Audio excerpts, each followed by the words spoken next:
All right, let's dive into a massive question, one that comes from Yuval Noah Harari's incredible book, Sapiens.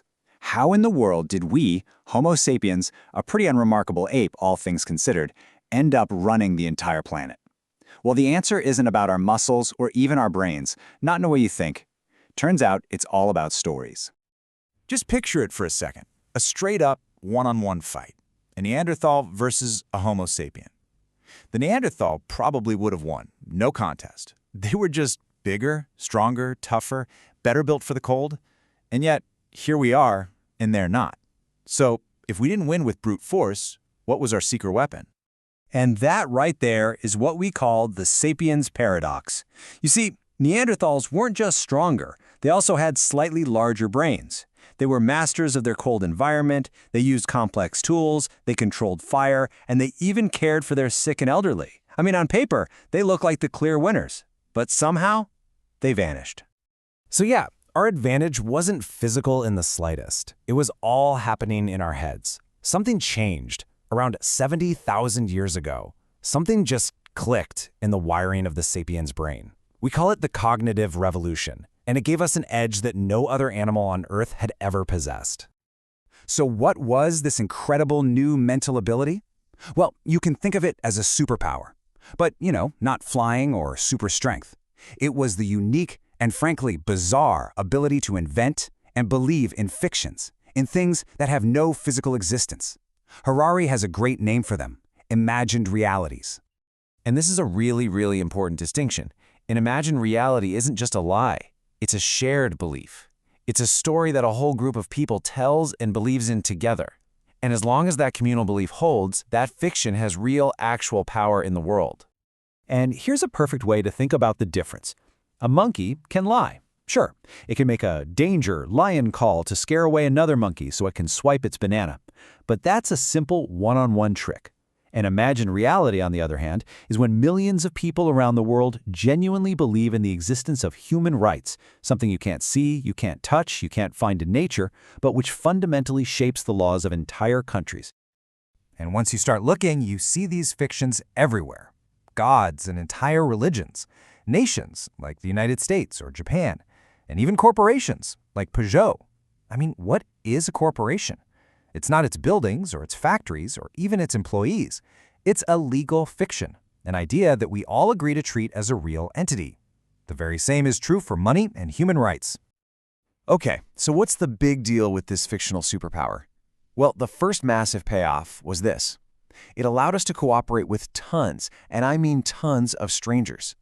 Other social animals just can't do this. Chimps can't. Neanderthals probably couldn't either. But sapiens, we figured it out. You see, animals like chimps can only cooperate in relatively small groups, maybe 50 or so individuals, where everyone knows everyone else personally. They rely on intimate, personal bonds. But sapiens completely shattered that limit, because we were united by a shared myth, a belief in a tribal spirit, or a protective god, or a common nation. We could organize ourselves in groups of hundreds, then thousands, and eventually millions of complete strangers. And that was the real game changer. A single Neanderthal might beat a single sapiens in a fight, sure, but a flexible, coordinated group of 500 sapiens, all united by a shared story and a common objective, would have easily overwhelmed a rigid band of 50 Neanderthals. Our superpower, at the end of the day, was teamwork on a massive scale. And of all the fictions we've ever created, there is one that is, by far, the most successful, the ultimate tool for cooperation. A story that almost every single human on the planet believes in, and that's money. I mean, check out this story. When the Spanish conquistador Hernán Cortés landed in Mexico, the local Aztecs were totally baffled by the Spaniards' obsession with gold. I mean, you couldn't eat it, you couldn't really make tools out of it. So when they asked Cortés why his men craved it so much, he gave this incredible, poetic answer. That response just shows you how deep this obsession, this belief, had become. It's a wild thought, right? But money is pure fiction. A dollar bill has no real intrinsic value. It's just a colorful piece of paper. Its power comes entirely from the collective story we all agree to tell ourselves about it. And what makes this particular story so unbelievably successful is that everyone can believe in it. You don't have to give up your religion or your nationality. It's the one universal myth. So at its core, money isn't a physical thing at all. It's a psychological construct. It's a universal system built entirely on mutual trust. You see, I accept your funny-looking pieces of paper because I trust that someone else will accept them from me tomorrow. That giant web of shared trust is what allows us to convert our labor into a house or a plot of land into a university degree. So what does all this mean for us, right now, in the world we live in?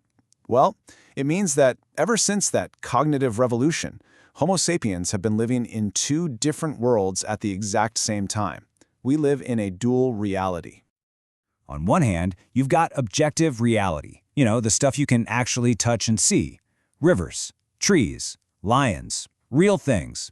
But then, layered right on top of that, you have this imagined reality, woven from things like gods and nations and corporations.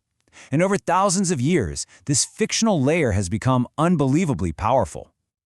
And this leads us to the final, and honestly, pretty mind-blowing conclusion. Our fictions have become more powerful than reality itself. Think about it. The very survival of a real physical river might now depend on the decisions made by a completely imaginary thing we call a corporation. The fate of an entire species of lion could rest on the laws passed by an imagined nation. It's the strange paradox we've been living with for 70,000 years, and it really makes you wonder, what stories are we going to choose to believe in next?